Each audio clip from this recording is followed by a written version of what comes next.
try and finish off around 4 o'clock today. So we've got about an hour and a half. We might have one little break between then and now, just to go to the toilet break. Okay, the discussion about free will is interesting, isn't it? In terms of free will, how to exercise it, what we're learning, those kind of things. But let's go back to our soul.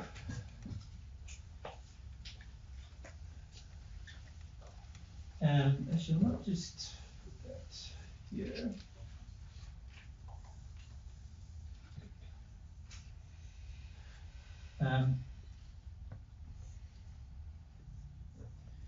Incarnation process, and I'll draw it as a heterosexual soul. I don't do dressing, so I'm sure there are some men who do. Okay. One of the things that happens when you're in your physical form a lot is this physical body, so that's the physical body, and this is our spirit body. And of course, you know, the other half of our soul has the same, a physical body and a spirit body, of which half of the soul sort of controls. But the problem with these forms, you could say it's not really a problem, it's just because of a lack of understanding of truth that this problem develops. But what happens is, in the physical body, you become very sensorily occupied. And what I mean by that is that your senses, your senses of sight, so see, hear, right? These senses become very important to you, don't they? Touch, yeah. So feeling, but it's to do with touch, isn't it? So taste, which actually, from a spirit perspective, is the same as smell. So, but smell we often refer to as a separate sense. These things we have a tendency to become very focused on. So instead of seeing everything as part of our soul, which is spirit, has a lot of other senses. These senses are in the physical body. They are also in the spirit body, but to a heightened degree. And what I mean by that is, in your physical body, you see in the visible spectrum. So, which is what we call just above infrared to below ultraviolet, is that visible spectrum. I forget what frequency it is, that spectrum, but we see in that spectrum of light, and that's what the physical body is capable of seeing. So your eyes are only capable of seeing those things. Your spirit body, which also has eyes, but those eyes are capable of seeing a larger spectrum. And also in the visible spectrum, colour is a mixture of those colours from just above infrared to ultraviolet. So you're talking violet down to, what's the lower one? I think is it red? Yeah. And those colours, a mixture of those colours is what you see. So everything we see around us is just a mixture of those colours. Yeah. But in the spirit body, you've got a larger visible spectrum. And so there's colours that exist to your eyesight in the spirit body that you've never seen on Earth, and you won't ever see until you pass. Does that make sense to you? Because your spirit body is capable of seeing a wider spectrum of colour. In other words, the sense of sight, your eyes in the spirit world, are able to differentiate another frequency spectrum of light that includes the visible spectrum, but is wider than the visible spectrum. And so that means when you pass in the spirit world, you'll see different colours than you've ever seen on Earth. It's just a simple thing. So this sense of sight that exists in your spirit body, in your physical body, is enhanced in your spirit body. So you could say it's a superset in your spirit body. It's better than your physical body. So this is why you need to, if you learn to use something physically, when you pass, it benefits you, but there will be a wider number of things you can use when you're in your spirit body than you could physically. And of course, for most of us, because we've learnt how to use them physically, we quickly adapt to using our sight, for example, in the wider spectrum than we had before. Because we're used to seeing, and so we expect to see when we're in our spirit form. And of course you do see in the spirit form. The other thing is that, I don't know if you notice on Earth, but even if your eyesight's very, very good, you can't see detail a long way away. Your focal length of your physical eye has a certain field of adjustment. In your spirit body's eyes, the field of adjustment is wider. So you can actually see things that are like hundreds of miles away, rather than just a few miles away or a few kilometres away. You can see hundreds of kilometres. Does that make sense to you? Because each body has a better capacity for experience. God designed it that way so that your experience after you pass will be better than your experience on Earth. Yeah? So, question at the back? Right. So can you use the spirit body in the physical world to, like these futures that you have? Or? You can, but it's quite difficult, because if you think about it, the way these bodies are connected, there's a cord that connects the bodies. So in the case between the physical body and the spirit body, there's a silver cord. And that's not silver, obviously, that's red.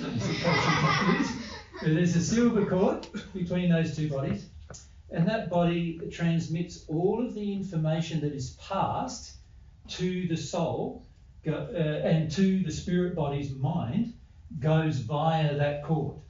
The cord starts in the base of your, just in the hypothalamus, the base of your brain, and goes down to the base of your spine, is where it's located. And when you die, that cord snaps. So there's no way of information anymore coming from your body to your spirit body or your soul once that cord snaps. So the only time you can get a person to breathe again, so when a doctor revives a person on Earth, for example, it's because this cord has yet to snap. As soon as the cord snaps or breaks, it is no longer, the physical body is no longer viable. It can no longer be used by the soul, or the half of the soul in this case. Now, this cord passes all of the sensory information to the next layer. So the silver cord passes all this sensory information that your body is collecting. So when the wind blows, you feel it on your hairs of your skin and so forth, and your body is measuring it. And those sensors all of that information gets passed through the silver cord into your spirit body. So your soul eventually also gets to experience the feeling of wind blowing on your skin, because all of that information is passed through. But there is certain amounts of information that don't pass through. An example of that is your brain in your physical body. A large portion of its function is so that it can control your internal organs.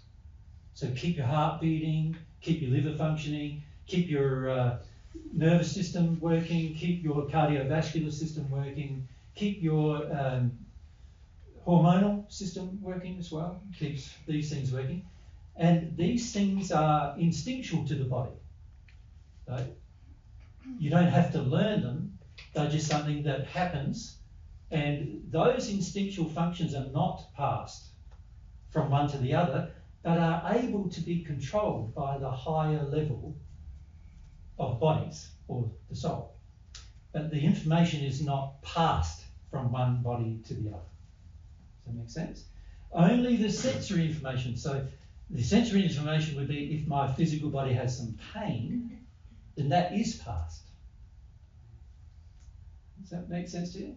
So if an organ has some pain, that's past. But if the organ is just functioning normally, then that information is not past.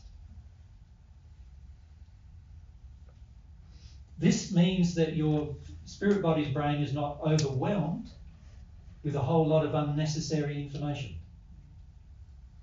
Because in your body, your physical body, there are literally millions of things going on at the same time.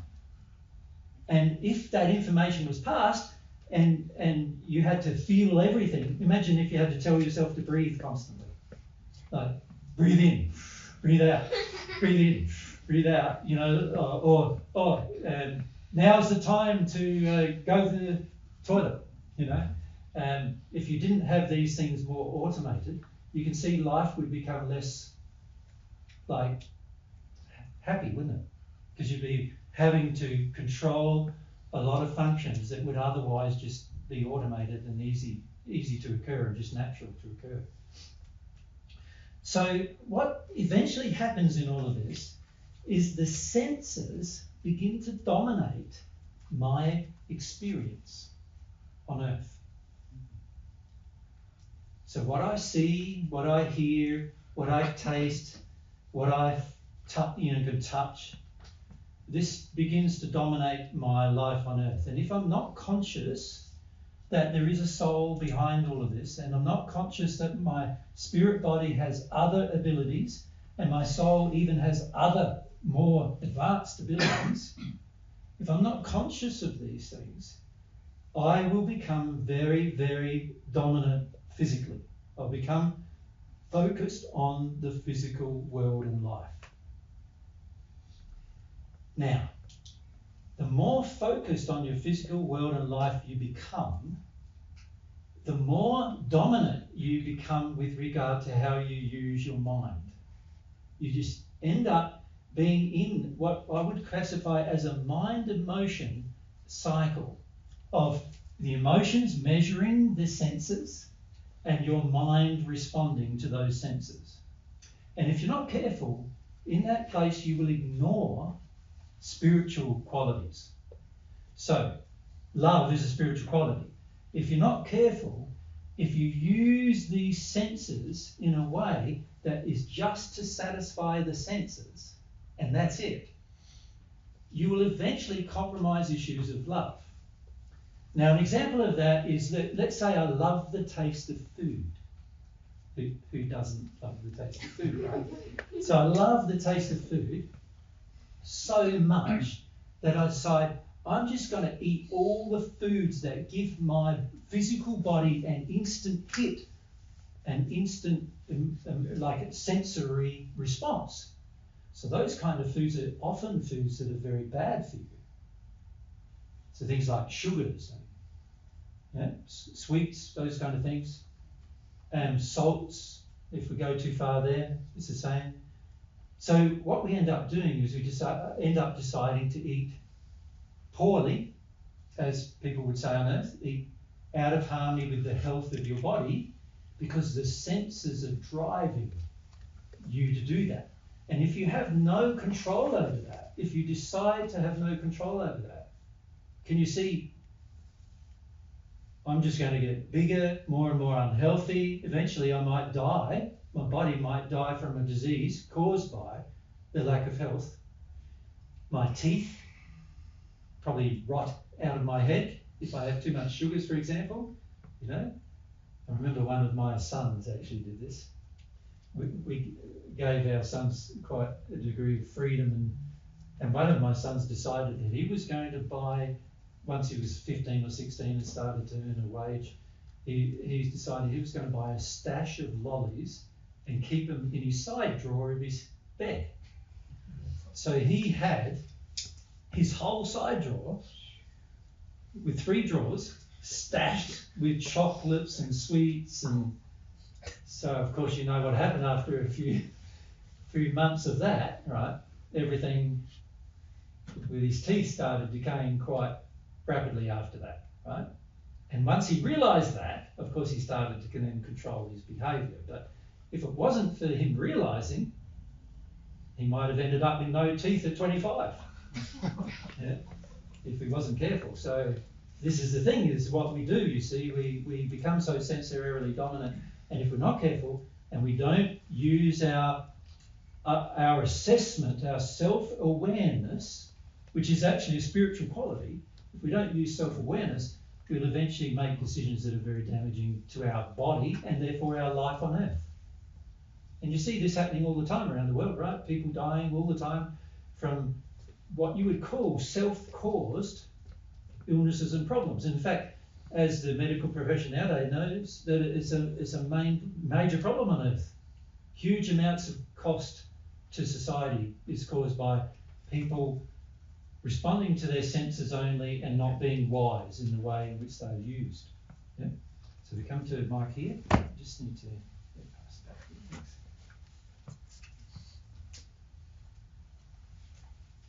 The quality of self-awareness, does that come from the soul or the spirit body? It's when we first arrive on Earth, in other words, when we're first conceived, we have no self-awareness.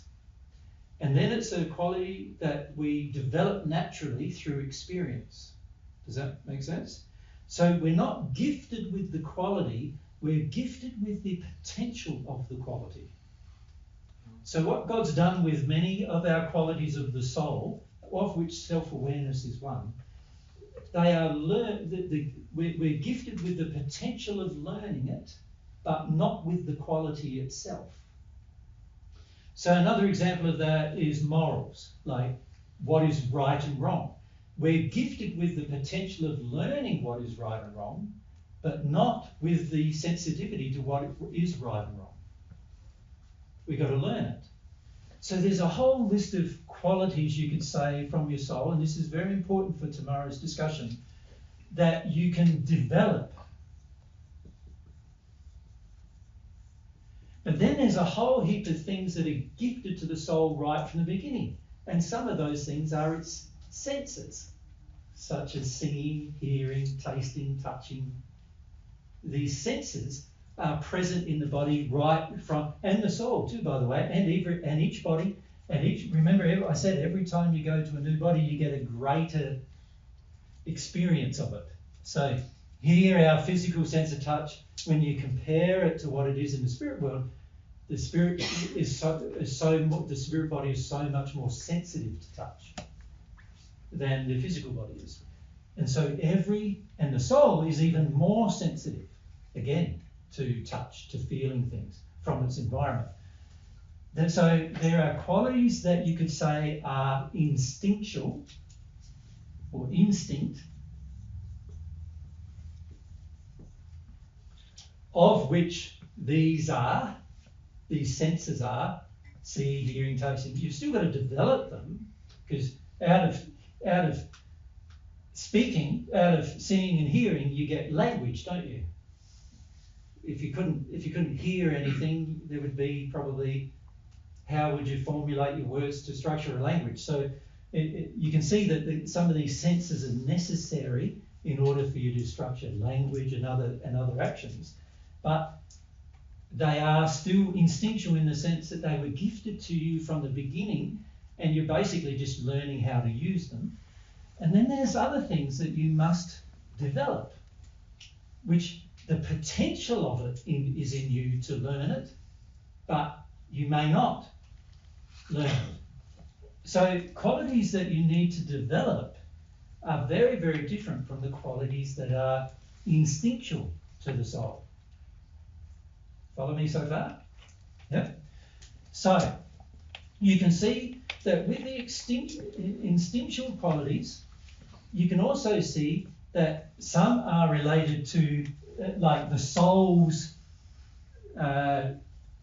you could say its immense abilities, but a subset of it for each body. So for example, the soul has a sense to see, it can actually see anything below the 36th sphere or the 36th dimension of the spirit world in every dimension under the 36. So So in terms of mathematics, I think they have got supercomputers on Earth now that can calculate things up to the 13th dimension or something like that. So we're talking like another 23 dimensions on top of that, which is what the soul is experiencing.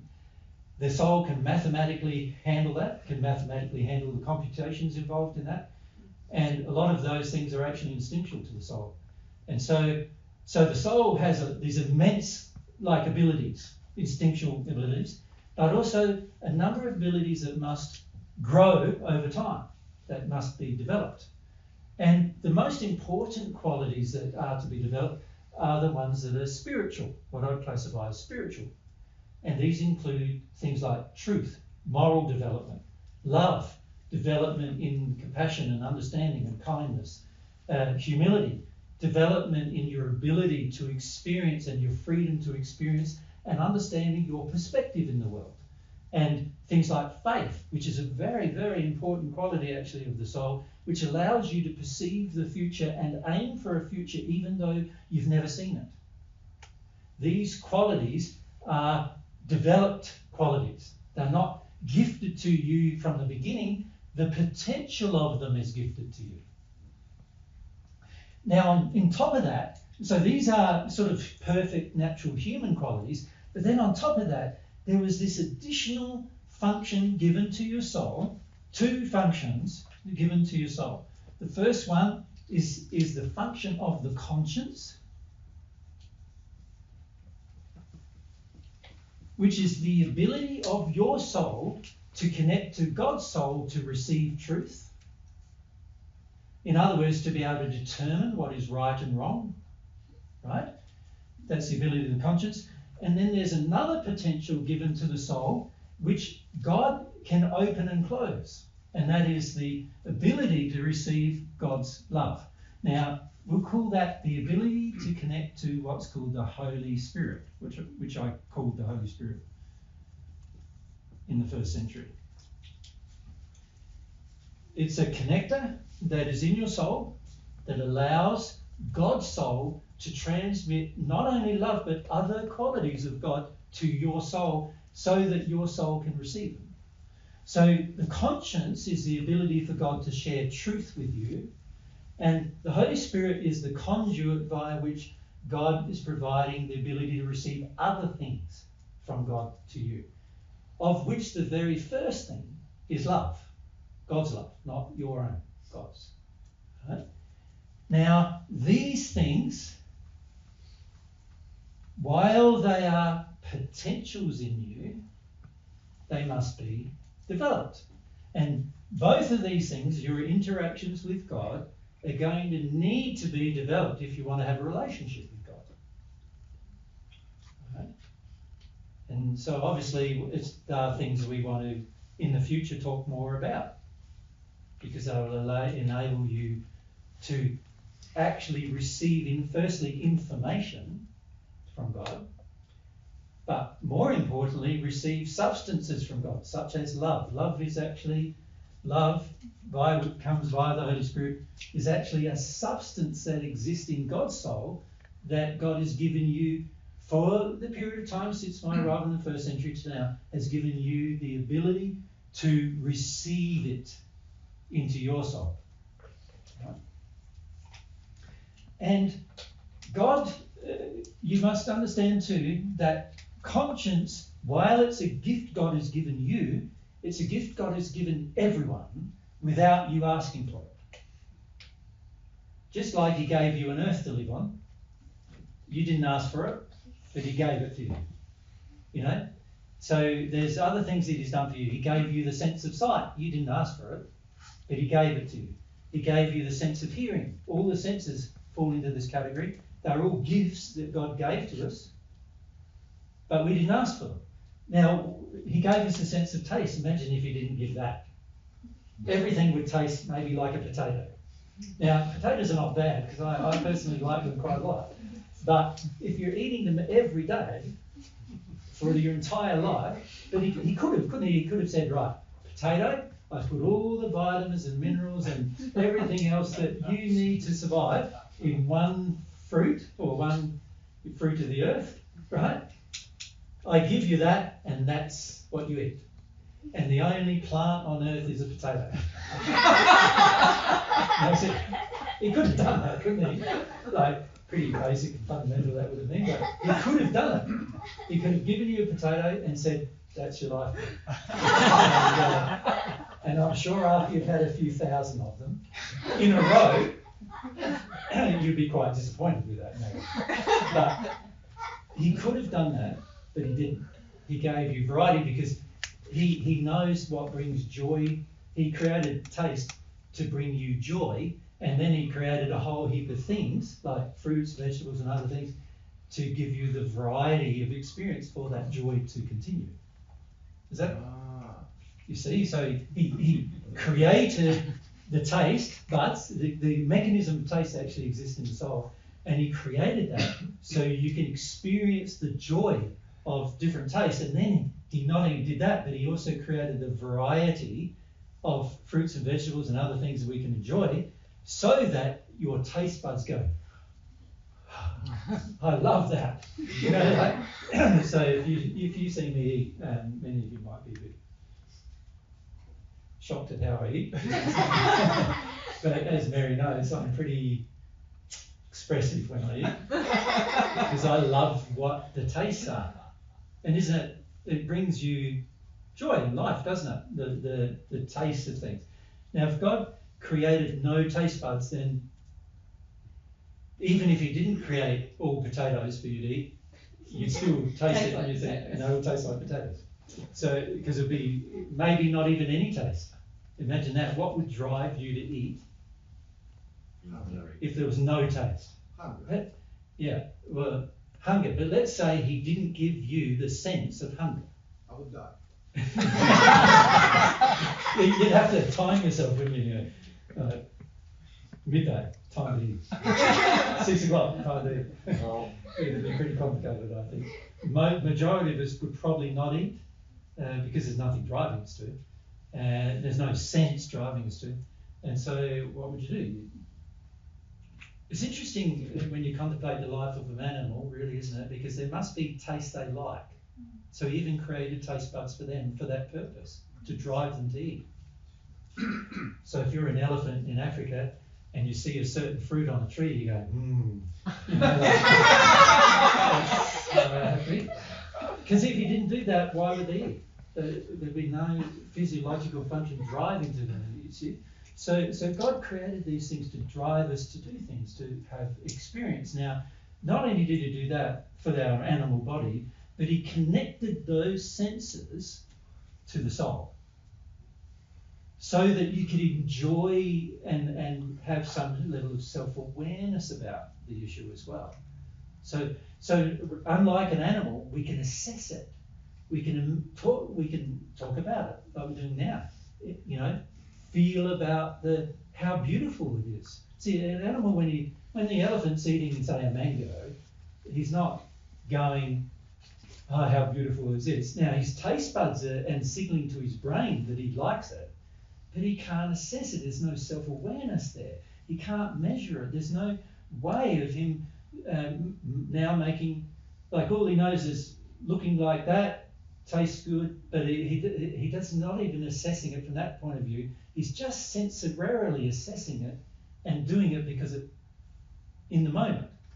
And it also, it's interesting with animals too when you watch them, isn't it? Because if there's a tree of mangoes, he'll eat the whole thing.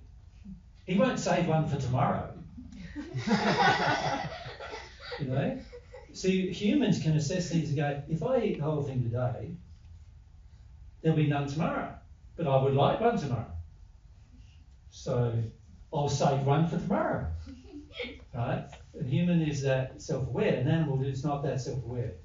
In our home, we have, lots of animals, kangaroos, possums, koalas, sugar gliders, birds. Whenever there's a fruit or something available to them, it's just gone within, and also with us, we can go, here's a whole mango, let's eat the whole mango. See, with an animal, they'll eat a little bit of that one, a little bit of that one, a little bit of that one, a little bit of that one, to their own detriment, because they end up spoiling all of them, and then they all go rotten and they don't want to eat them anymore. But as humans, we know, because we've got self-awareness, you see, we can go, if I do that, I'm wasting them. I've got a measure of economy in me, which is another developed quality, but also initially, there's a link there with my senses where I can go, if I do that, I won't have any for tomorrow. So I want some for tomorrow, so I shouldn't do that. I should save some. Yeah? That's not an animal thing to do. That's driven by some level of self-awareness. So there's all these areas of life where there are instinctual patterns that drive some of our behaviour, or some of our facilities that exist in our soul, but also in our two bodies. Faculties. Sorry? Faculties. Faculties, you could say, they're faculties. They're instinctual in their nature, in the sense that they operate without our governance, seemingly governance, you know. There are obviously things that control their operations, but the majority of us are not saying, turn on my eyes, turn off my eyes, turn on my eyes, turn off my eyes, or turn on my ear, turn off my ear, that kind of thing. We do, and many of you do detune out of things, right, don't you? You notice yourself doing that, like when there's a heavy noise, you can go on for an hour or two and you find yourself almost hardly even hearing it. It's like when you go to Barbados, if you ever do, you'll find the crickets there are so loud you can hardly hear yourself talk, right? That's how loud they are. And you find yourself after 3 or 4 days talking away, and there's all this racket around you, and like you're still talking. And when I first went there, I was going, "What did you say? What did you say?" Like they're so loud. It's like somebody talking at the top of their voice, and yet after a few days, you zone that out. You're able to tune these things, these senses in and out, right, quite easily. That's a function of the bodies and their abilities to zone into things, tune out of things. But when it comes to the qualities that we need to develop, by the way, you can also tune out of those, tune into those. When it comes to those qualities, these qualities are more spiritual in nature, in the sense that they're a way, they influence the things you think about, they influence the things you feel about, they influence the decisions of what you make of who to love and why you love them and how you love them and things like that. These are qualities that need to grow over time, but they begin in a very undeveloped state and only with the potential. That make sense? So you want to ask? Yeah. So at the back, sorry, you're Alex? No, not Alex, behind Maya. to back. Maya. Right. Sorry. Yeah, on that. So we have the, like when the soul is created, there's the potential for some qualities. And then let's say it's my soul and I develop that quality. Is it like a thing? Because love is also like a substance, right? So do I develop like the thing where the love can pour in, or do I develop? No, the facility or faculty of the soul that allows love in and allows it out is actually an inbuilt instinctual faculty. But you deciding to allow how much you allow in and how much you allow out and what type of love you have, because there's lots of different types of love, that is under your control. So an example of that is how much love you have for your children might be different to how much you have for your husband. And that might be different to how much you have for your mum and dad. And it's a different kind of love. And then how much love you have for yourself has to be worked out in all of that as well. So, and the feelings that come about from the expression of that love and the intensity of that love, they have to be developed. But the ability to receive love and give it is an instinctual part of yourself. And the love itself, is it like God's love, so it's a substance that's floating around? It's like God's love in the sense that it's a substance, but it comes from your soul, not from God's. It's something that you have the ability to develop in its strength, or you have the ability to suppress it. Because the use of your will determines how much you suppress it or grow it. So an example of that is I can be effusive, like expressive in my feelings of love towards Mary, or I could be just like, you know, hi there, darling. Now, obviously, if I'm hi there, darling, how are you type of thing, it does sound like I'm quite bored, right? And it does sound like, you know, there's not a lot of love coming out of me when I express it like that. But when I'm expressive, my expression will involve my feelings, which is a soul quality. And the power of those feelings is developed, not automatic. So how much power there is in those feelings will be up to me. And then there's also my expression in terms of how I express it sensorily. So talk to Mary, say, I love her, you know, I love you. Or hug her, right? Or pick her up and carry her to bed. Or, do you know what I mean? These are all expressions of the power, you could say, of my love for her. Aren't they? Yes. Yep. And I can suppress that or even make it go away completely. This is what happens with a lot of relationships, isn't it? At the beginning, they're like all over each other, right? But 2 years later, it's like, can we get a divorce? You know? And if you don't feel like you can, then it's like, I've got to live with her for the rest of my life. What? So the love you have for her, that's in you. And the amount of how much you express, that's like a different topic. So That's also in me. Okay, but you could have like a lot of love for her and then not express it? Or is it always like... Well, see, this is the thing about these soul qualities is, and this is what I notice on earth, there's a lot of allowances made for bad behaviour, where they go, oh, but they really love you. And I'm going, but actually it's not expressed. So is there really love? You see, the trouble with a lot of love on earth is that the person may have some love, but it's also tainted with a lot of fear and anger and regrets from the past and sadness from the past and other relationships and fears about other relationships. And so in the end, the power of what's expressed is going to be very minimal, but also it means that the love that's in is very minimal, right? There is really no such thing as, I've got all this love, but I can only give a little. When you've got all this love, you'll find yourself giving a lot, yeah? So if you're not giving much, then it means there's not much there. And you can change that because it's your love, it's your expression, it's your power of expression.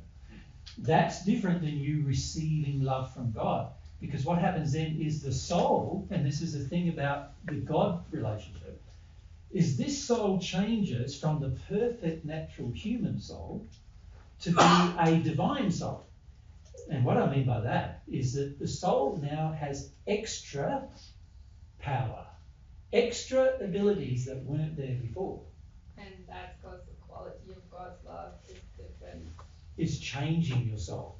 Okay, and that's something that like I wouldn't have in myself if he wouldn't give it to me. That's right, and you would never have if God didn't give it.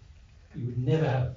And also, of course, it's not just about God giving it, because God's not going to give it without you asking, because he honours your will. So he's not going to say, I think I'll give you some love just for the hell of it. Just for, it's just because I want to, just because I can. And by the way, he could, couldn't he? But if he did so, he'd break his own law of free will, which he would never do. So, of course, he has enough power to give you love if you didn't want it, but he's not going to do it because he respects your power. He respects your will. He gave you that gift of will. He wants you to use it. Yeah? Yes. Can I ask one more question? Sure you can. Because what I'm actually concerned about is, I think, like, sin. Like if I saw your soul and I was like a spirit and I could see your soul, then I would see the love in there, like a substance lying around. Yes, no. It depends on your development as how much you would see. If I was very high, Yes. then I could see it. Yep. It wouldn't be like flying around. It would be more expressed in the spirit body. The signs of it existing, because it's a spiritual quality that comes from God, and the signs of it existing are expressed physically in the soul itself and therefore in its bodies. But you have to be in a union state, in the soul union state, to actually see it flowing through the soul. Right? Then sin is the absence of love. Yes. So. Or you could say really the disharmony with law as well, isn't it? The law being love. Yep. So it's not an actual thing. It's more like. No, it is a thing. So like. But it's a human creation. But can I see it in your soul? Yeah, you can. Is it just the like, if you say love was light, then sin is like the absence of light, or is it its own sort of substance? Yes, it's its own substance. It has different colours, not just black. Black is one of the colours, but there are other colours. There's like if you have rage, it's a very dark browny red colour that comes out of your soul. So you see it. You see it. As soon as you meet the person and you can see that colour, you know they're angry. Yeah. Shame, different colour coming out of the soul, different places of the physical spirit body it comes out of too. And so if it's sexual shame, you'd see it coming out of the second here, and you would see it as a colour coming out of the location. It's a distorted colour of rose, but it's not this dark and muddy and dirty colour, quite unpleasant to look at actually. And that comes out of that area, and you know sexual shame exists in that person. But it is an actual substance that you do actually release. Yeah. It's got a smell too. It has a smell. Every sin has a smell. To your spirit body. Fortunately not to your earth body. Everybody. Well, that's what it's like when a really developed spirit comes. kind of comes to the earth. He's got to turn off his. Yeah. He's got to turn off his nasal senses to have your company. He does. He just zones out of it, you know. Just he wants to spend time in your company. He wants to help you. Love drives him, so love is a more powerful quality. And so if you're a bit smelly, he just puts up with it. But he sort of zones out. He doesn't let it into his sense. He stops. He blocks it from entering his sense. So it's sort of like creating a. You could almost like it like creating a force field that stops smells coming around yourself, unless you select them. So yeah, every spirit of a particularly good development has that. Yeah. What's the concern of the question, Maya? What's the concern? Yeah. What's the question? What's really driving the question? I think initially the question was like, does God give us the things, or are they like floating around and we sort of pick them up, you know, like water, like truths or something? Everything I know, like did he at some point give it to me, or did he just like put it out there and allow me to take it whenever I want? Yeah, good question. And he gave your soul the ability to experience, but you have to put yourself in experience in order to have it. So an example of that, he gave your soul the ability to love, but you've got to put yourself in experience where you can love before you express that love. And you have to develop the desire for it. It's That's like right. when you learned maths, you had to kind of seek the knowledge that already existed, and then it It's already became out there. yours. And you had experience with it, and now you know certain mathematical things are correct. It's the same thing. You have to seek it and desire it. That's an expression of your will, and then it becomes a part of you. Yeah. So God gave you all the ability to be mathematicians, all the ability to be scientists, all the ability to be, you know, excellent linguists. all of these different abilities, whether we exercise the desire as to whether that will happen. But your love, for example, is something that you generate in yourself if you desire to. So it's not something that you get from out there and put in you and then you can give it to someone else. And the power of your love is going to depend on how much you have in you and on how much you also want to give to others. So we come down here. I still have the Alex has a mic next to it, sorry. So in regards to responsibility, Yep. the instinctive qualities, it's actually God's responsibility, and the developing qualities are in our responsibility. Can I say that? When you say, with regard to instinct, responsibility, really God designed them to be implicit in the design. So you could say that God is responsible for them being there, but God's not responsible for how they're utilised or used. So an example of that, Alex, is you can use your eyesight to look after your own safety, can't you? Like driving along in a vehicle, oh, there's a problem, swerve out of that. You can do that with your eyesight. Or you could use your eyesight to look at a whole heap of naked women. Yes. Yeah? Yeah. And obviously one of them's morally sound, you know, your safety. The other one's not so morally sound because you're probably sexually projecting at all these women and also not considering why they're all naked in front of you and what caused them to be that and what caused them to want to do that, and you're not considering quite a lot of things when you do that. So again, your eyesight, you can say, is the instinct to use it, but how you use it, obviously there are soul qualities you need to develop in terms of what you're going to look at and what you're not going to look at. You follow me? Yeah. So if you think of every sense we've been given, all of those senses, you could say they're instinctual in terms of the gift, but in terms of the usage, it's going to be dependent, isn't it, upon your condition as to how you utilise them.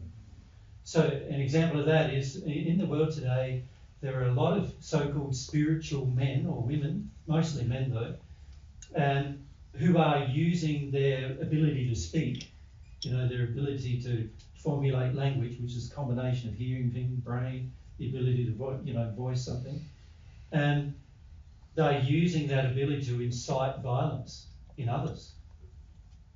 So you see this happening a lot in different faiths, you know, Christian faith, Muslim faith, other faiths, where there's these religious leaders and they're using their abilities to incite violence, to encourage violence towards other groups of people.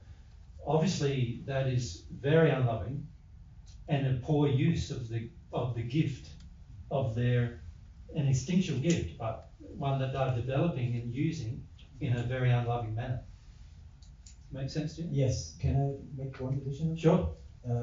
So if I think I want to engineer some so-called free energy device. Yep. I think of maybe God didn't make me to be like that, but you just said I could if I take the time and everything and effort to figure it out. If you were truly loving, though, you'd consider all of the ramifications of your decision, wouldn't you?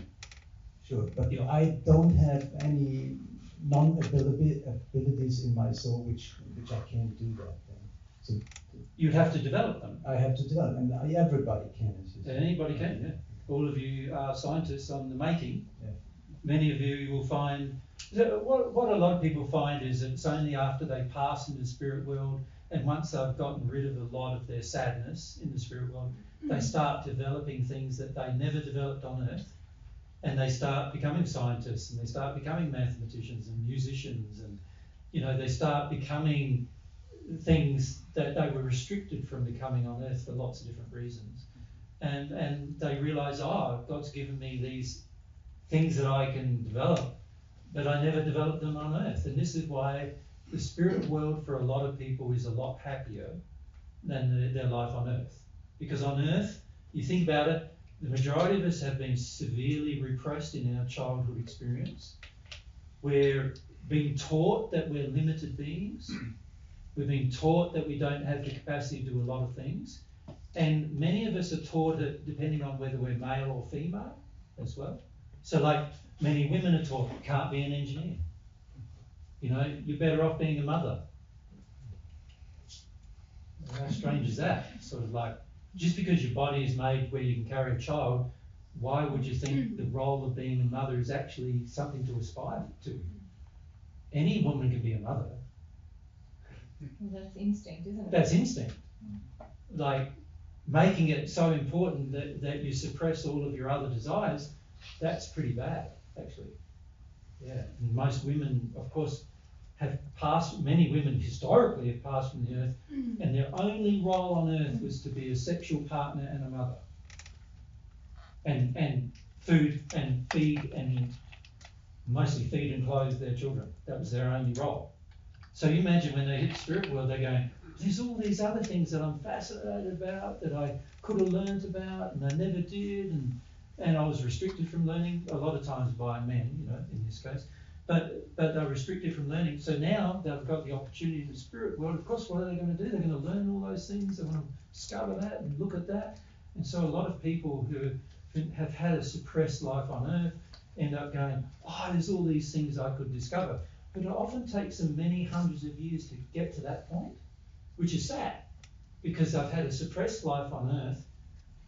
It often takes them many hundreds of years to work through all of the, what would you call it, restrictions that have been placed upon their soul, to the point where they feel they have a degree of freedom to learn new things.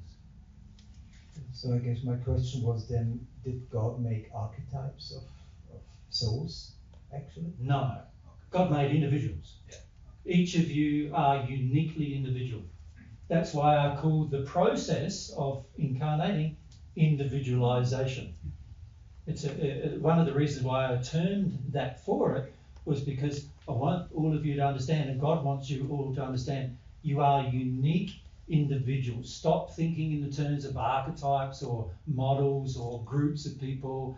All of that stuff is completely, it's what may occur when two individuals have similar desires and they naturally get together because they've got a similar desire. But it's not something that God planned, that you have a sort of archetype of, I don't know, I can't even think of them, to be honest. Mountain man. Mountain man or something. And then, so now all the other mountain men and you are really all joined together in some way. That just freed me now. I feel more freedom now. Yeah. You are an individual with individual desires and passions, and in fact, you are uniquely individual. There's not. I have never met ever. Well, I should clarify that.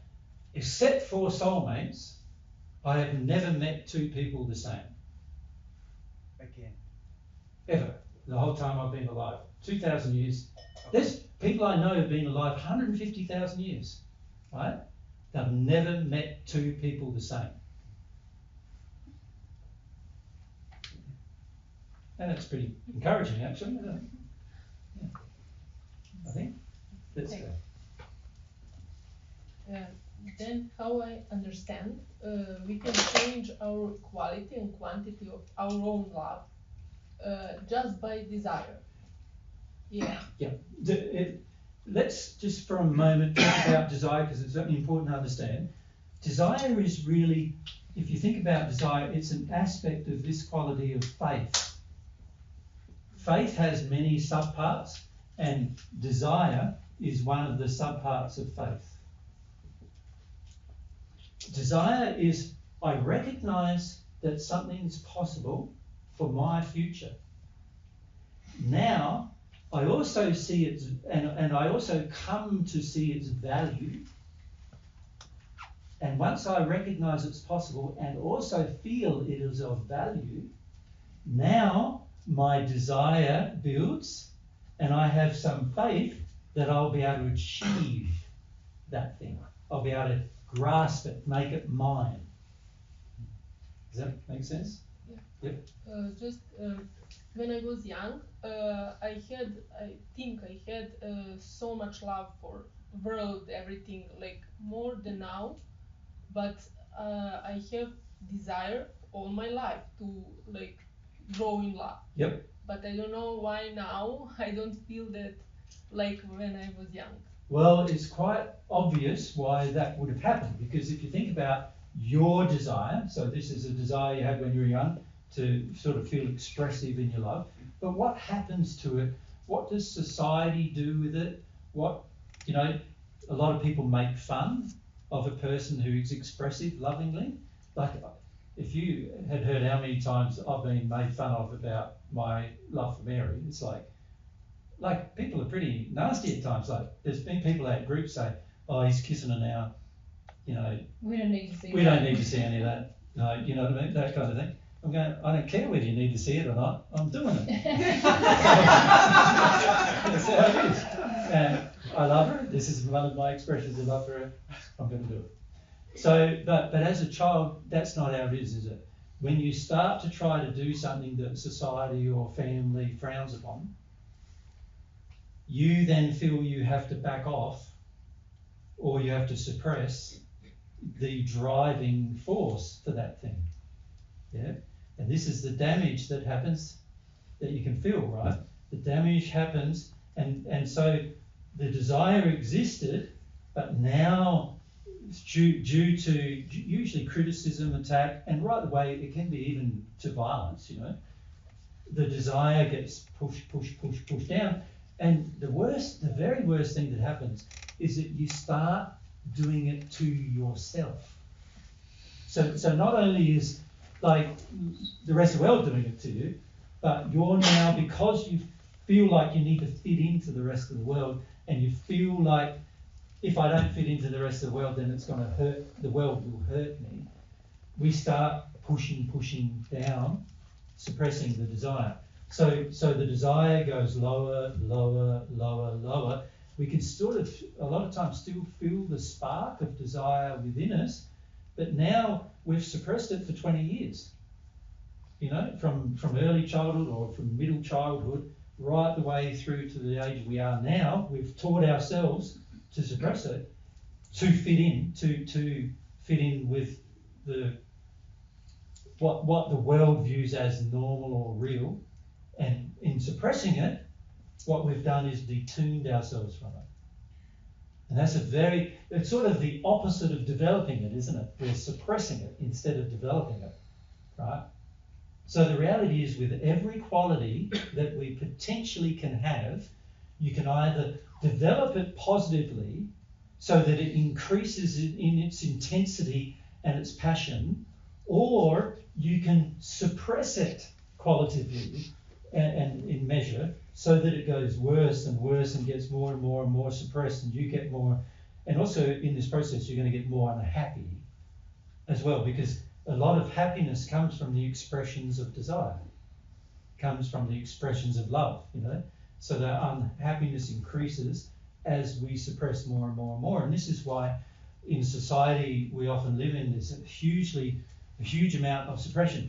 One of the things we noticed here in Austria is really interesting, because what we see in a lot of people is they have all of these, like you could say, percolating like emotions, but there's this real austere, like, I don't have that feeling, while at the same time they're projecting it out, and a lot of times in rage, you know, like, and so it's really interesting when you feel people here. There's obviously quite a lot of suppression that's happened over their lives for lots of different reasons, and what happens is they have these sort of things they would like to express, but feel they're not allowed to in polite society to express them. And the result of that is that they all get projected, but nobody admits to it. So we're at the shopping centre, Mary and I are just getting some fruit, and the lady behind us is pushing our gear out of the way and putting her stuff down. We're in front of her in the line, by the way, and she's pushing it away and getting the stuff, and she says to me, it's too heavy to carry. I'm going, no, that's not why you're doing this. You know, you can feel in her, they say, get out of my way, you know, this feeling coming out of her, which she not owning up to. Yeah, and then the checkout operator is going clomp, clomp, clomp, clomp with the gear. And it's like, pack faster, but she's not saying it. It's like, she's just piling it on, like, you know, she can see we're trying to pack as fast, there's two of us trying to pack as fast as we can. And she's still piling it on, you know, like, whoa, whoa, whoa, whoa. And it's like, and it seems, and making it harder for us to actually pack faster. And this all happened in one checkout line, you know, like, and we're going, wow, there's all this projected stuff, but they're not even allowed to say it. That's how suppressed it is. It's not. I'm not allowed to even say, get a move on. You know, if it was me in the checkout, if I felt that way, which I never would, but if I did, I'd say, get a move on. You know, like, I'd voice it at least. You know, but there's so much, all of this hidden stuff going on. And yet, and you're feeling it, because you can feel it, right? When you're in checkout and this operator's going like this and you're trying to back it fast and she's got all this stuff going and she's looking at you like, you know, you can feel it, but so there is an actual transaction going on at the soul level, feeling-wise, emotion, getting transmitted from her soul to yours, and if you accept it, I worked out, just smiled at Mary and said, wow, that was pretty interesting experience at our first checkout at the, it was just a shop down here in Innsbruck.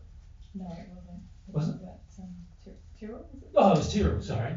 Not yeah, Tyrrell, where you guys are, You're- where are you? Eagles. Yeah. And anyway, it was this, what was the brand of the shop? Spa, that's right. And anyway. And now it's dogs them in. But yeah, it was just like the guys recommended we come and get some fruit and veg. It was our first day we arrived here. And we just caught up with Alex and Olga just so we could touch bases and everything.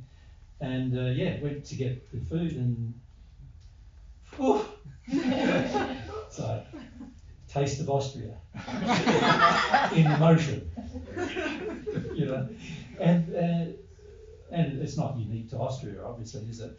But something like that is very rare to happen in Australia, interesting enough. So the reason for that is that each culture has its own problems, right? In Australia, it's like, check that one, check that one, check that one. A bit more relaxed, right? And many of you would say far too relaxed. You know, and that's because each culture has its own emotional injuries. In Australia, there's a bit of sort of fair bit. If I don't really care about much, and that tends to be pregnant in everything everybody does. So, but these are emotional expressions occurring without even voicing them, is my point. And we're taught at a young age, rather than developing qualities, a lot of these qualities that we would like to develop or that are good to develop, we're actually taught to suppress them, right?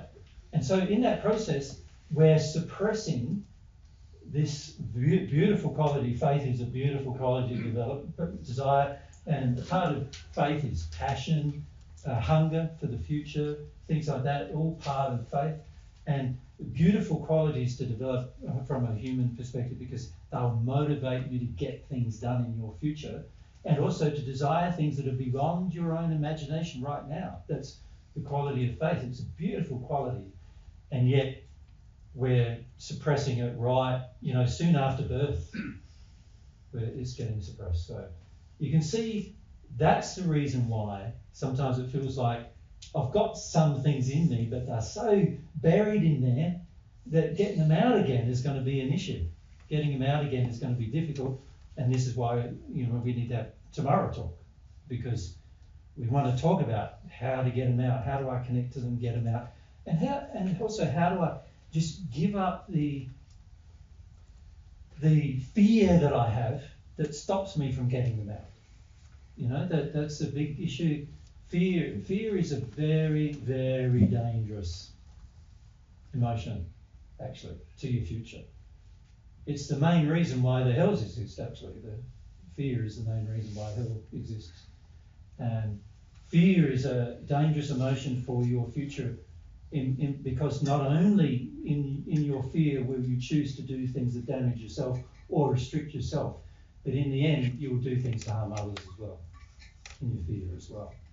So, and then there'll be subsequent soul-based restrictions because of the law, because you acted in your fear. So fear is something you've got to learn to feel, but never, never act upon. Feel, but never do it, you know? So we've got to talk a bit about fear tomorrow, obviously, don't we? Yeah. All right, now where were we? There was some, yeah. So just here, I think. And that's later on the left hand. Ah, yes, yeah. Just keep your hand up so Elsa can see where to bring. Yeah. Just keep your hand, yeah. Yeah, Elsa, see. So if I would have a loving desire to do something, or I suppress it, would you say like I have developed in some aspect of love but not in others? So I have some love in me, but or I just can't, like we were talking about before, the people have some love in them. I'm still not sure what. Are you asking if I have a loving desire but I don't act on it, do I have love in me, or have I developed some love? Yes. Is that the question? Yes. Yeah. Well, brutal truth. No such thing. No such thing. Full truth is very good for you. Let's look at that. If I have, let's say in my soul, so here's me, in my soul, my feelings, I have a sort of a, let's say, that much love. Right? That's a good thing, isn't it? Because having less than that would be worse.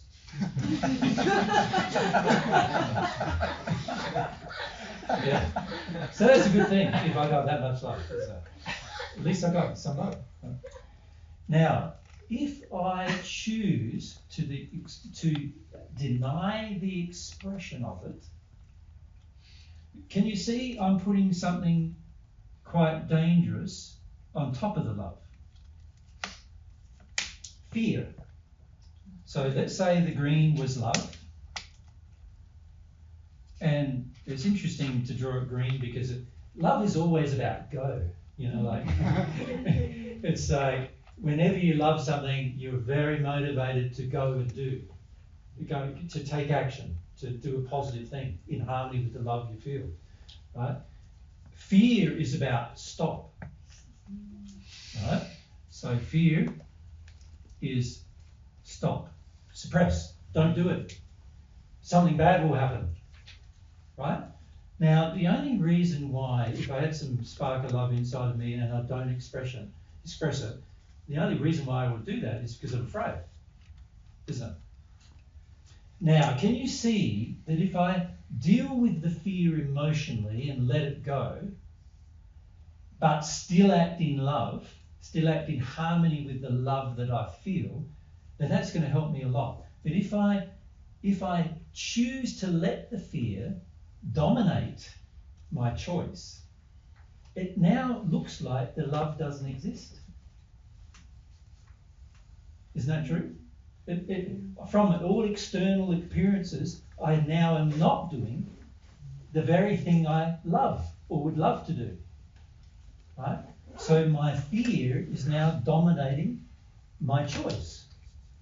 It's dominating to the point that it makes it look like the love doesn't exist, even though it may exist. It's making it look like it doesn't. Now, there are laws that respond to what is inside of you, and there's also laws about what you choose to do with what's inside of you. So one group of laws just work on what's inside of you, and then one group of laws work on what you do with what's inside of you. In other words, the actions you take based on what's inside of you. So I can have fear inside of me, but choose to not listen to it. Or I can have love inside of me and choose to not listen to it. Or I can have both love and fear inside of me and choose to let the fear dominate the love. And the results of what I do will be measured by the law. So obviously, if I just let the love out and just express it in its full passion without the fear dominating me, that's going to have a powerful effect, isn't it?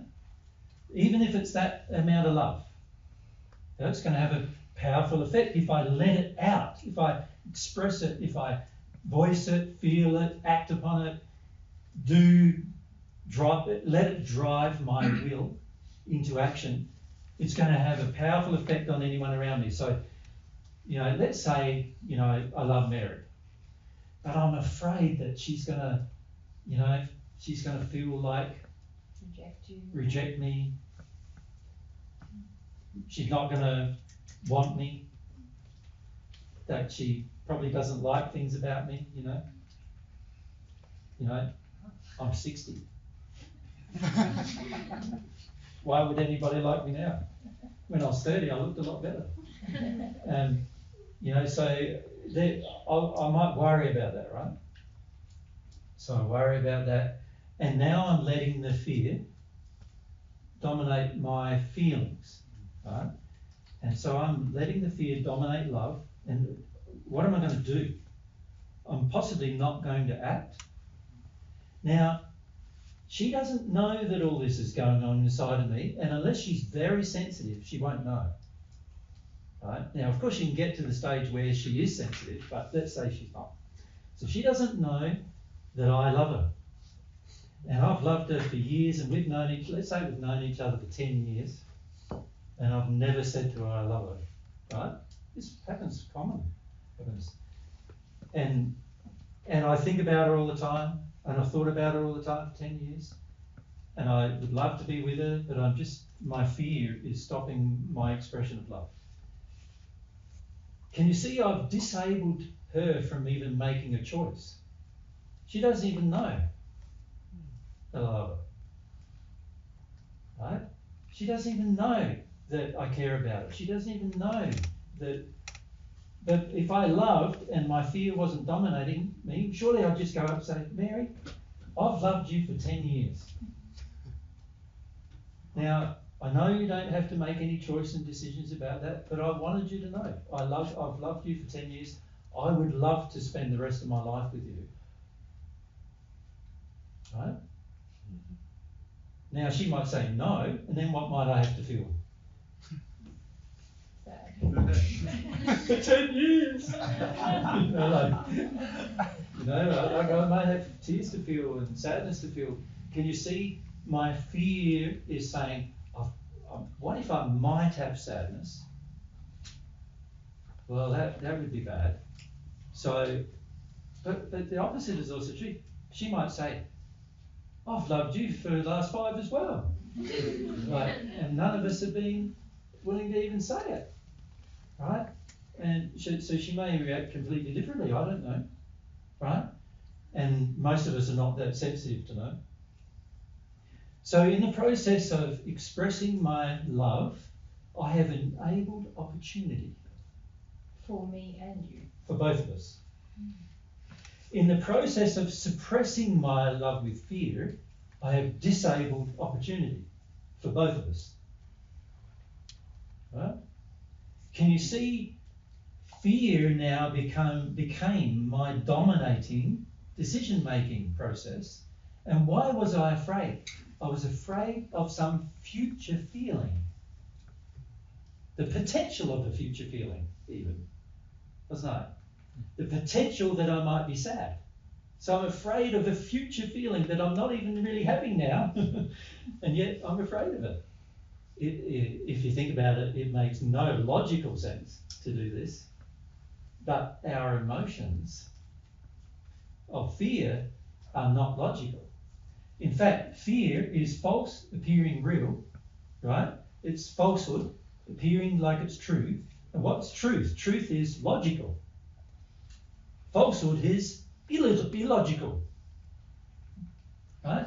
And yet, in our heart, in our feelings, when we encounter fear, it's like we're encountering the end of the world. And it stops us from taking positive actions. So it's a huge impediment to love, fear is.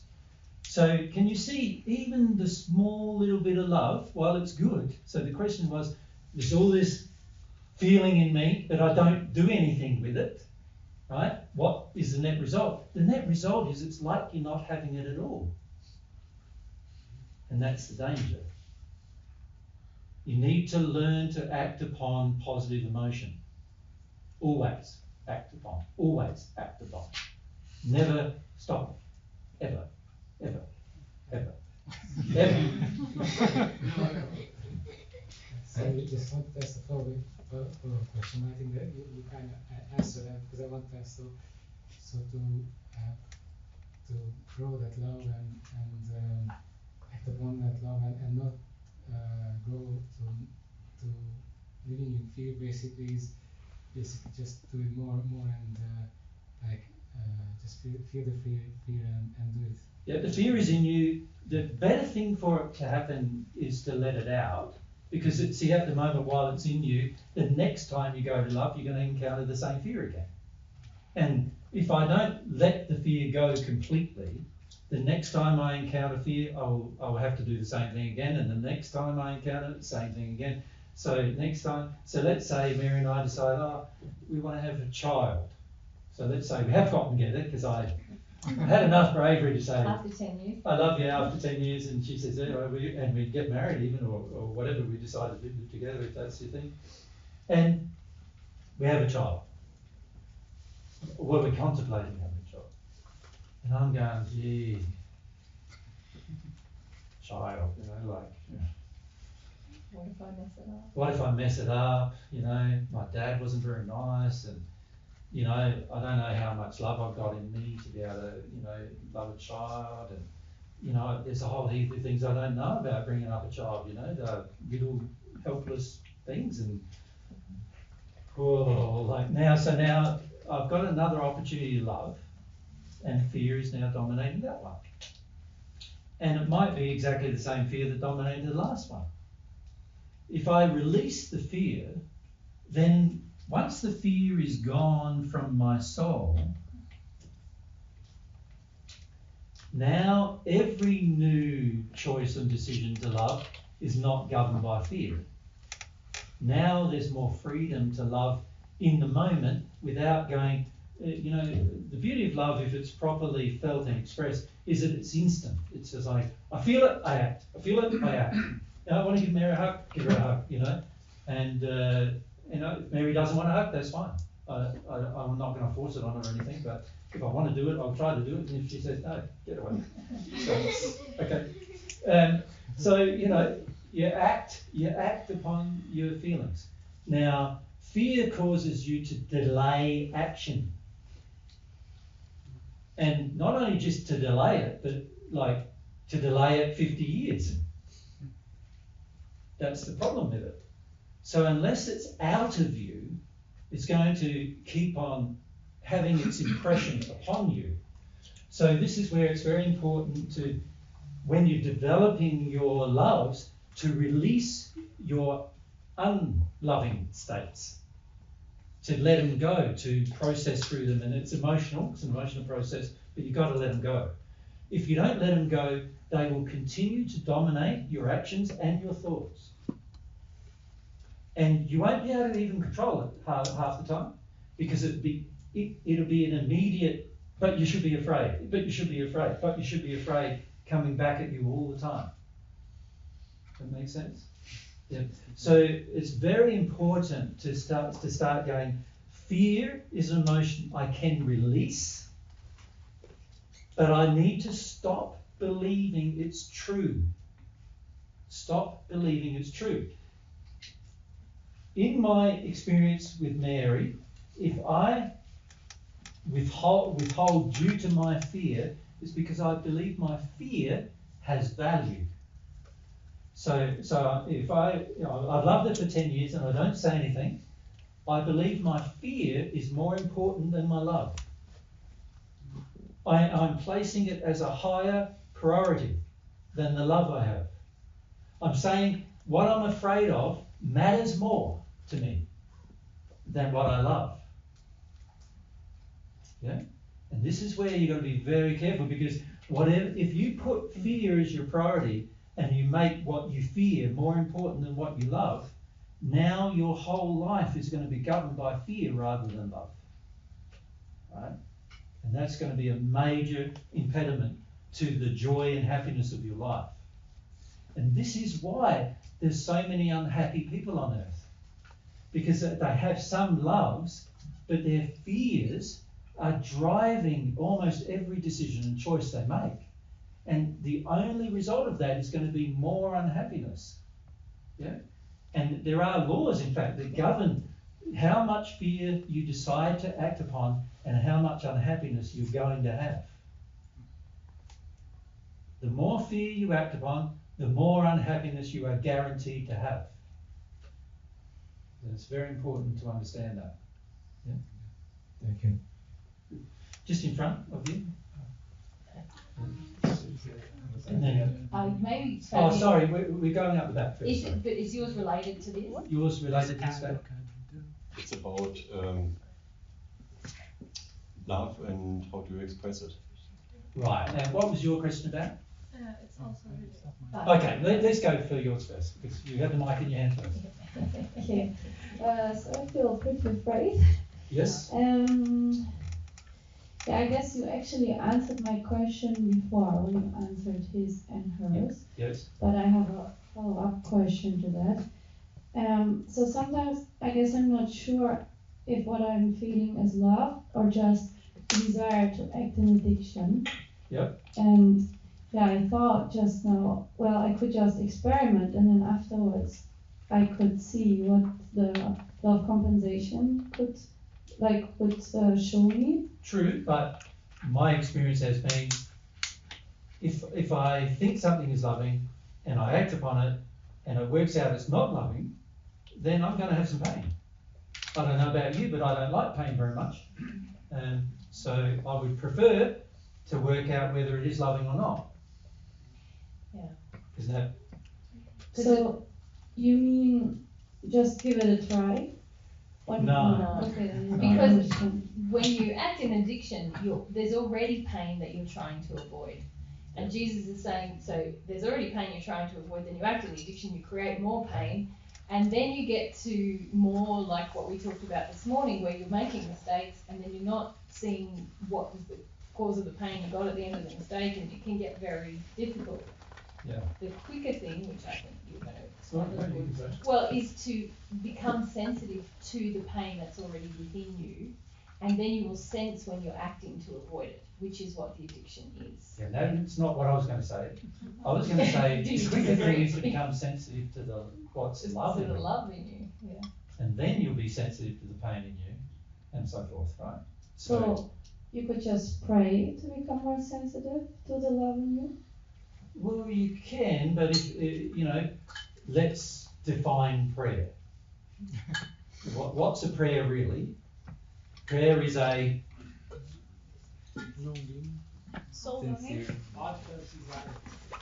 heartfelt desire. You could say it's a longing.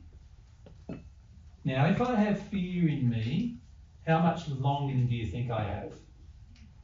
Not very much. Not very much, right? So that's a problem, isn't it?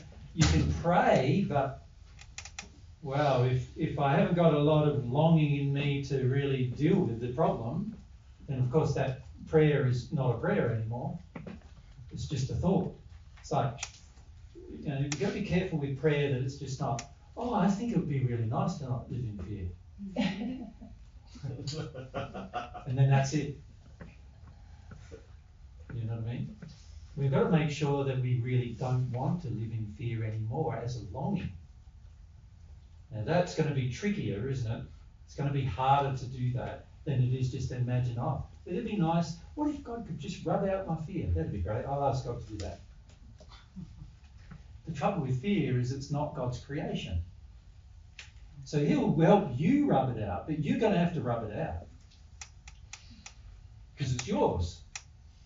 Like, it belongs to you. It's actually in you. It's in your soul. Fear is actually a feeling, an emotion in your soul. So God's not going to reach in there and grab it and say, oh, it's not there anymore. He's going to say, I'll help you get rid of it, but you're going to have to do some things. One of the things you're going to have to do is feel some of it. You have to feel what it feels like to have fear. You're going to have to feel, and you have to understand it, is the better way of putting it. You need to understand it, its effects, and the reasons why you have it. Because the reasons why you have it are pretty important to go through. So you understand yourself better. So it's important to do that. So the reasons why you have it, important to know. So you need to go through some fear in order to know that. Why do I have this fear? Where did it come from? So that you don't have it anymore. So sure, you can pray, but in the state you're in fear, it's unlikely the prayer will be sincere. So that's a problem. How do I get myself into a state of sincerity when I've got so much fear? So practically, what do I do? So let's say this thing here is a scale, 0 to 10, let's say. That's my scale. And this one here is another scale, 0 to 10. And this one here happens to be my fear scale, how much fear I'm in. And this one here happens to be how much desire I'm in. And Yeah. Jay, yeah. Sorry. Are we also making these synonymous with pain and love, which was the original part of the question? We can do, Yes. can't we? Because how much desire I'm in is going to directly be proportional to almost how much love I want to express. And how much fear I'm in is going to be directly proportional to how much I don't want to act in love. How much pain and suffering I'm in. So, but if we look at desire and fear, so let's say my fear levels, and some of you have had quite hard childhoods and everything, and sometimes your fear levels are right up there, right? Right up there somewhere. So let's call it a 9 in my fear. So my fear's up there at a 9. Now, the only time I'm going to deal with something that I'm afraid of is if my desire is a 10. It's got to be higher than a 9, doesn't it? If it's higher than a 9, then I'll probably do something, right? But if it's not higher than a 9, let's say my desire is quite high, but it's an 8. Probably nothing going to happen because my fear is too high. So the question then becomes, how do I get this fear down? Isn't it? How do I make this fear go lower? What is fear? False expectations appearing real. So fear is error. What's the opposite of error? Truth. Okay, so you could say the antidote, you could think of fear as a poison in you. And it is a poison in you. And the antidote is truth. So when I'm in this level of fear, the only way to get it down is to be more humble to the truth. I need to know what the truth is. I need to find the truth about the matter. So an example of the previous example I gave, I'm afraid of telling Mary that I love her. The truth is I love her. The truth is I don't know whether she loves me or not. The truth is I don't know whether she might or might not. The truth is I'm just expecting that she won't because I'm too old. Huh? So I'm expecting that she won't. So my fear is an expectation that I've created that has no bearing on truth. It's just a place that I'm in emotionally that I just need to feel about how old I am. I need to have some feelings about what I think that feels like and looks like, and I'm getting wrinkly and everything, and I look in the mirror and let myself feel about it for a change instead of just ignoring it and acting upon it. So I need to reduce this fear. I need truth is the thing that I need to reduce this fear. So I need to start telling myself the truth. The truth is, I do love her. The truth is, I don't know how she's going to respond. The truth is, if she responds negatively, I can feel my feelings about it. They're not unbearable. I can deal with it. That's the truth. God created me to deal with it. All I need to do if she rejects me is have a cry. And I'll get through it. That's what I need to do. I need to have enough confidence in myself. I need to tell myself the truth that I can handle it, even if I don't think I can. Even if my fear's saying, you can't handle it? What do you mean you can handle it? Of course you can't handle it. Like, you haven't cried since you were 2. How are you going to do it now when you're 50 or 60, right? But that's the fear working, right? It's not real. It's just a lie. You're telling yourself to not act in desire. Truth is going to undo it, right? Now, one thing I've noticed for myself is that it's very hard to tell yourself the truth when you like your fear. Yeah? You know? You've got to be careful that you don't fall into the pattern of liking inaction, of enjoying it, like feeling safe with it, feeling that's your life under control, because it's not under control. Right? So if I like my fear, I'm going to start to get away from telling myself the truth. So sometimes you have to tell yourself the truth that you like your fear. You like the excuse of it. Does that make sense? You like to give it as an excuse to not act. Sort of like, I could do that, but I'm too afraid. As if fear is a justified reason for them taking no action. You see, most of us learnt in our childhood that, through experiences, that I feel like acting, but my mum and dad might have, given me a smack every time I acted. So I get to the stage where I go, I'm just going to get hit down if I act. And then after a while you start feeling safe by not acting. So you think your fear is creating safety. So if you think your fear is creating safety, you're now thinking, my fear is good for me. You're not telling yourself the truth anymore. That's a big lie. You're telling yourself that to give yourself the illusion of comfort. Right? And fear is very insidious like this. It makes you think that, it's a good thing when it's actually a very bad thing in all circumstances. Yeah?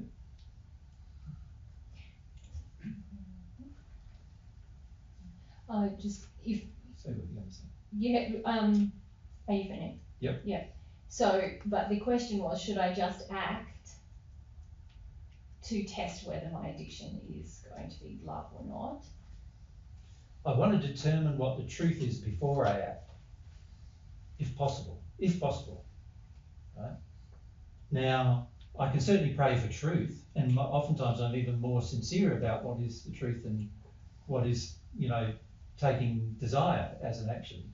So I need to have some sincerity about truth is what I need to develop first, is what I'm suggesting. If I learn the truth about things, then I'll know how to act. I'll know what to do. And also there'll be no penalty because I acted lovingly, right? Now, of course, that's not always possible because, let's say my conscience has been injured, so I can't really ask God and get an answer. And let's say there's no one around me that tells me the truth. They all just tell me more lies. And let's say all my upbringing, I've been taught to suppress my feelings and suppress my emotions and suppress and to act in fear. Now, of course, when that environment is there, you've got to be able to undo some of that environment in order to act in a loving manner. Yeah? And that's going to require some experimentation and you'll make some mistakes. Now, God doesn't penalise mistakes. He penalises purposeful actions out of harmony with love. Can you tell the difference? A mistake is you thought you were doing the right thing, but it turned out wrong. Right? That's a mistake. The penalty is in the turning out wrong. That's the extent of the penalty. just turns out wrong. But God's not going to penalise your soul for doing something you thought was right and it turns out wrong. He's only penalise your soul for doing something that it was wrong and you knew it was wrong. And this is particularly the case on earth because he gives you grace. There's grace. Another thing we noticed about Austrian culture, not a lot of grace. Have you noticed that since you've been here? You know, if you make a mistake in front of people, it's like bang on the horn, or you know, I come from a right-hand drive environment. We're driving around in a left-hand drive car. First time I've done it for 10 years. Gonna make some mistakes. Every time it's, you know, like everyone's so impatient and everything about it. Mary and I don't speak German. We go in, we're trying to read the German, trying to work out what the German's about. Sometimes I can because I did have 1 year of schoolboy German when I was young, and so I can work it out. But for the most part, it's like, oh yeah, I think that says this. And we go and do it, and we go, everyone's looking at it. You know, there's no grace. Just to tell you, oh, you're doing the wrong thing, man. I stood in front of the toilet. This is a funny thing. About European toilets. I don't understand it. You pay to go to the toilet. You pay for everything. Yeah. So it's so like every bodily function is taxed. Blows me away you put up with it. It shows me how detuned you are about it. Every time I see it, I complain about it. So, yeah, this is terrible. It's like, you feel like, oh, where's the money? Where's the money? Craziness, right? And everywhere in Europe, pretty much, isn't it? And not in Portugal. Not in Serbia. Isn't it wonderful? Not in Serbia. I'm coming to Serbia. It's like, it's so bad, really. It is actually a combination of a number of emotional injuries, but particularly the emotional injury of wanting to maximise every dollar, every bit of money you can now for something, you know. And this is something your environment is very much onto. It's like one of the things we notice it in a lot of areas, like in Australia, you buy things in multiples of 500 grams for the most part. Here it's like 330 grams or 225 grams. Why have they done that? It's because they want to make it the same price but make it less, so they get more profit. And it also results in more waste, which also results in more damage to the environment for the most part. So it's sort of like, it's so uneconomical on so many layers, and yet it's all about the money, right? So here in a society where you're brought up in this environment, you think it's normal. You're there going, everybody's willingly paying the toilet. I'm standing in front of this machine before we go into the first toilet after we arrived in Germany. On the road, you know, standing in front, trying to work out, what's it telling me for a start? It's in German. Oh, it wants me to pay. There's turnstiles stopping me from going to the toilet. And I've got to get some money to get, so Mary's doing another job somewhere in the place we were. So I had to go and find Mary. Have you got any money? Because I didn't have any on me. So, so yes, she had a few bucks, and we go in there. And then I'm working out. I try to put it in. It doesn't reject it. It's like, oh my God! It's like, how complicated is going to the toilet now? So I just whack it out, and away you go. It's just like, go on. And it's a statement, isn't it, of how creepage of unloving behaviour catches up in like a society. It's like everybody has accepted this very unloving thing where your toiletries are taxed, right? Now I know all the arguments that people have about it's a good thing. None of them are, they're all what I would call virtue signalling for the sake of money. But why do it? Why would we even agree to it? And a lot of it's because we're afraid of society. We're afraid of getting, attacked by others. We're afraid of police. We're afraid, there's all sorts of fears we have as to why we accept an unloving premise, right? So it's very unloving to tax your toiletries, isn't it? Right? Now, I'm not saying that it's not good to, just not wee everywhere, because that's pretty smelly, right? You wouldn't want to do that. At home we can do that because you just go out in a tree and away you go. But in a built-up society where you've got pavements everywhere and no trees or very little trees, it's going to be smelly eventually. So you don't want to do that. So let's create a place to do it, and let's make it clean, and let's respect the people who look after that clean for us. Let's respect them and let's honour them because they are nice people. Right? Care about that stuff. But why do we accept the unloving? It's because we've been taught to over years and years and years and years, right? To the point where we forget that it's even unloving anymore. Yeah. Very damaging to your soul, that. Because what happens is your soul has been suppressed in love, and then you think that's normal. So you do it all the time without, this is unloving, this is unloving. Instead of that coming up, it's just like, it's just normal, just do it, just normal. And we've got to be very careful in society about that. Because in the end, we're going to end up with a more and more and more unloving society. In the end, what happens is that people who are quite evil finish up milking the society out of its loving state and into a more and more unloving state. So that's going to require some bravery on our part, and fear is the opposite of being brave, right? Truth is what makes you brave. Remember I said that earlier, knowing the truth makes you brave. So you end up at least saying something about it. Start a movement, like Austrian movement for free public toilets. Let's make it a non-profit. And you know what? I reckon you'd get 1 million people helping you out within 6 months. I reckon.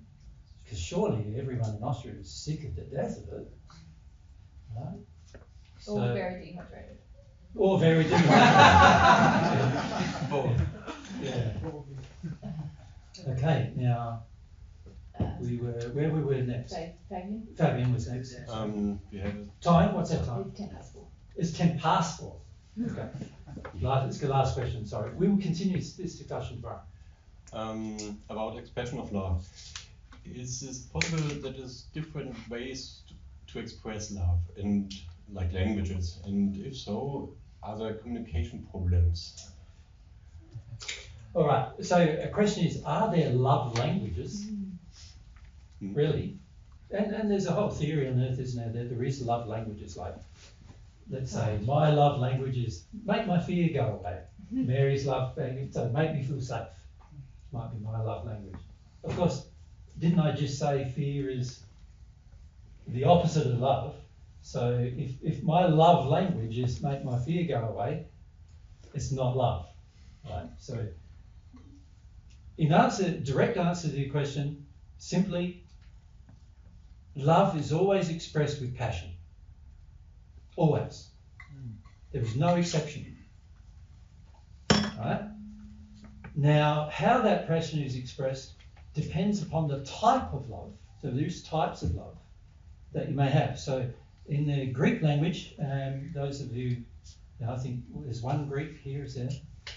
In the Greek language, there is quite a number of ways to use love, as there is in most European languages, and Spanish as well, even German to some extent. But other languages, sort of more. Italy is another language where there's different words for love. So if you have a love for a child, that's a different word than if you have love for a partner, and that's a different word than if you have love for a friend, and that's a different word than if you have love for say for God, and that's a different word than if you have a love based on principles. So an example of that is love based on principles is agape, right? That's where I'm acting on a principle, and out of that principle I'm going to love somebody. So in other words, the principle might be, Julius and I are equals. So just because we are equals, I'm going to treat him like an equal.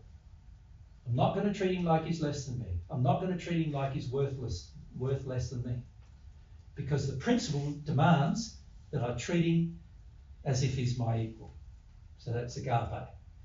But then there's philia, which is sort of a sense of brotherly affection. Now I can treat Julius with agape love, in other words, principled love, where I feel we're equals. But that's not the same as me having brotherly affection for Julius, is it? That's me feeling like, Julius, you're my mate, man. That's a different feeling, isn't it? Than, Julius, I'm just going to treat you on principle that we're equal. Does that make sense to you? So there's two different types of love there that I've just expressed. Now, one of those, both are valid from God's perspective. In fact, everyone in the sixth sphere is principled the way he's going to act with you.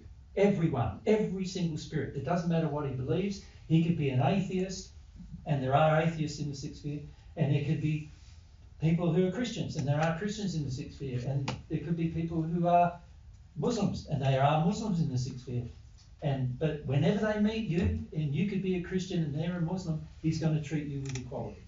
He's going to treat you as if you're equal to him. That's based on a principle. But he might not have brotherly affection for you. You follow me? He might not feel, you're my brother, man. Give you a hug and find out about your life. That kind of feeling. He might not have that for you. Right? Because that's a different type of love that requires a different type of expression. Right? And that's also different to, you could say, erotic love, like eros is the word in Greek, right? Eros, in terms of its English translation. And that means, erotic love means romantic love, you could almost think of it as, right? So, my romantic love, you're not getting it, man. Ever. You understand? Julius isn't either. Neither are any of you girls here. Sorry, but that's the way it goes. Whether you want it or not, you're not getting it. Because that love from me, this is where it goes. To Mary. Not to anybody else. So that is a unique expression of love, isn't it? That romantic feeling that you have for somebody. That's a unique expression of love. And that unique expression is going to be expressed in certain ways. Affection, touching, kissing, all these different things that are sexual in nature, it's all going to be expressed in a way. Also an admiration of her, an admiration of her qualities and her ways she expresses herself, the way she carries herself, how she looks, how she feels to me. All of these things are unique because of the erotic love I feel for Mary. But you'd have to say that the actions you take are an effect of the feeling that you have. Correct. So I know a lot of theory of love languages is like some people have a love language of touch, and that's how they feel loved, is when they're touched more or when they speak more. But all of those things are really just often injuries or addictions that people feel reassured about, aren't they? That's right. But even if you did touch me or speak with me, that's not the love, that's just an expression of the love. Yeah. Of which it starts with an emotion, doesn't it? And then because the emotion is boiling over, because it's passionate, isn't it? It's boiling over, so this is how I feel. Now, sometimes Mary feels like, get away from me. Not often. But at the beginning, often. Mary's going, what are you doing, man? Pretty uncertain about this passionate fellow who is really into her. It's like, is he really into me? Can anybody really be that into somebody? It doesn't really make sense. So and that doesn't stop me from feeling, but it certainly will stop me from acting. Because I can't now act without harming her in some way or other. But I can still feel the same level of passion that I just not act. I can't act upon. You follow me? So there are times when I will control the amount of love I have for a person because I know they will not accept it. So some people ask me why I didn't hug them, because I felt they wouldn't accept it. Yeah? that they feel uncomfortable. I don't want to make you uncomfortable. Right? But in answer to your question, Fermi, there are different types of love, and if you look at it, there are many different types. I think I think there's 8 or 10 different words in most expressive languages like Spanish, Italian, Greek. There's sort of 8 to 10 words for different types of love. And this includes love of children, love of parents, and all different types of love. And each one of those types of love is valid, but you will express it with some passion if you have it. Right? It's going to have some expression. However, it's also going to be managed by the person receiving it. If you can feel that they don't want to receive it. So let's say I was interested in Mary and I feel erotic love for Mary and I feel romantic towards Mary, but she didn't want to feel that from me, I would never express it towards her. That make sense? That's the quality of love, that it respects free will. It respects free will. True love respects free will. But when you talk about this, like love languages and miscommunication between the love languages, often that is really just people have expectations of how they believe love is, and if their partner or their friend doesn't meet that, then they say, you're not loving me. But that doesn't necessarily mean the partner doesn't. Like one of my big injuries was to take away my fear. Yeah. So. And I never did. And so. And Mary's like, I don't get this guy. He says he really loves me, but I don't feel loved ever because I'm terrified all of the time. You know, but then it was, you know, very confusing because in other ways I felt he was very interested in me and attentive to me and affectionate to me, but never taking away my fear. So I was very angry. Like, that's your job. You're the man, my main man. You should be taking away my fear. So that wasn't a miscommunication in love languages. That was my false definition of love not being met. Yeah. Yeah. And also, and in response to that, I couldn't do it. So I know fear is an injury. It's an error. And so whenever Mary wants me to take away a fear, I don't. Ever. Even if sometimes you might have felt drawn to. Sometimes I feel drawn to. But out of principle. I can't. Yeah. So at the same time as I love her romantically, I'm also loving her agape, principally, based on principle, right? And sometimes the principle overrides the romance. An example of that is if I know Mary is going to feel more romantic towards me if I love her to make her go away her fear, to make her fear go away, which is not really loving her, but it's what she's measuring as love. So if I make her fear go away, I know she's going to be more into me. Right? But out of principle, I can't do it. Doesn't matter how into me she's going to be, if I do it, I can't do it. Make sense? So now agape love, the principled love, overrides, because it must override, or the feeling I actually have is the two work in harmony with each other, and one doesn't preclude the other.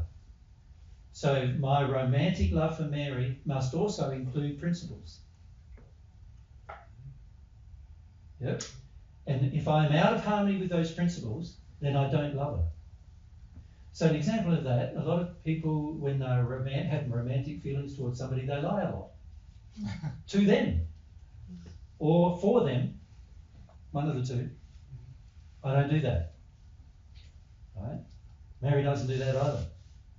So if I felt the need to lie for Mary or to lie about Mary, then I'm no longer loving her in principle. And as a result of that, I'm also no longer romantically loving her either. Because the two loves don't preclude each other in their operation. So now I need to go, wow, my so-called romantic love that feels the need to lie for her is not as loving as it appears. Because if it was loving, it would be principled. And it's not. So an example of that is, an extreme example of that, is a man who thinks he loves a woman and then wants to rape her. right? He obviously doesn't love her, right? Hmm. Obviously not. Right? So that's an extreme example of principle should guide each form of love, because each form of love is principle. Well, It honours will. It honours free will. It's inherent in the love. It's inherent. So if we're not honouring principle, we can't say we have the love to We love. don't have the love. You don't have to sort of add it on or think about it. So people say, I love my mum and dad. I say to them, do you lie to them? Because if you lie to them, you don't love them. They say, I love my partner. Do you lie to them? If you lie to them, you don't love them.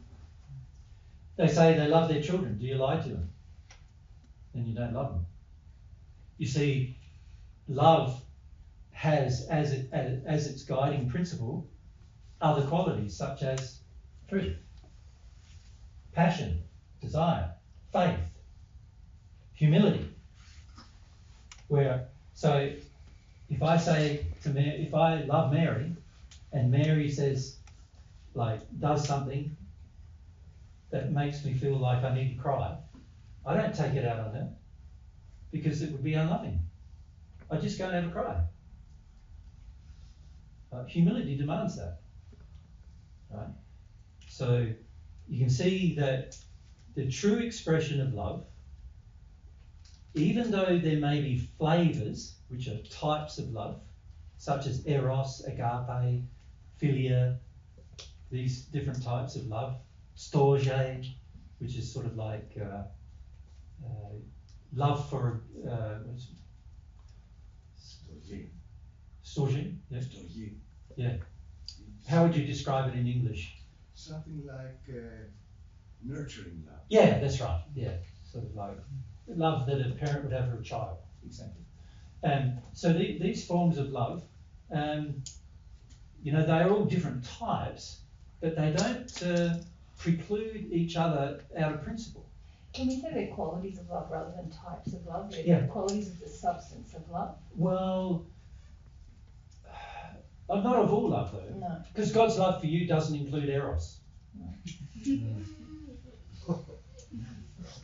Yeah. Does that make sense to you? Yeah, so whenever you feel sexual feelings connecting to God, it's not God.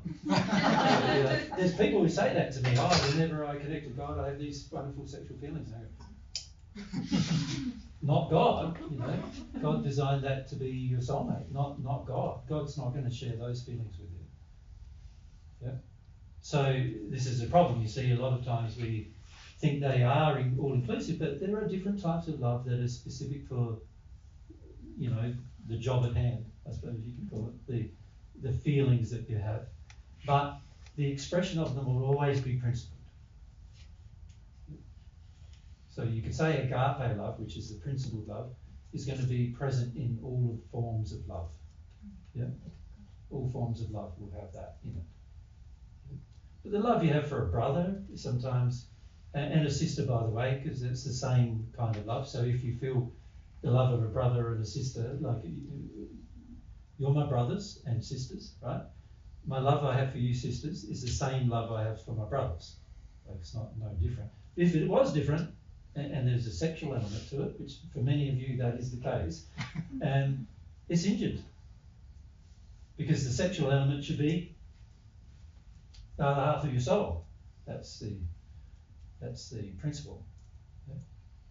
So these are things we can learn more about tomorrow, right? Yeah, that'd be good, hey? So tomorrow we'll focus a bit more on the expression of love and also the reception of it, because we want to talk about, receiving it from God as well, right?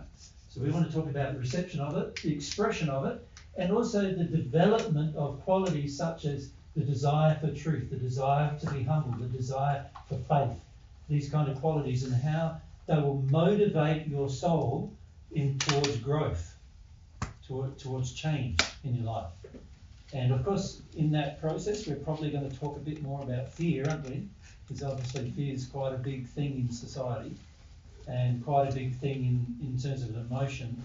In terms of how do I practically go through these emotions? How do I get rid of them from myself so they don't guide my life anymore? these things are important things that we need to discuss. So that's what we'll focus our attention on tomorrow. Sound all right? You want time? Shall we start a bit earlier tomorrow? You find starting a bit earlier and finishing a bit earlier? So let's, what time would you like to start? 10. 10? Is that everyone in agreement? Yep, 10. So let's start at 10 and we'll try to finish off by 3 tomorrow. Yep, that'll be good. Thank you, everyone.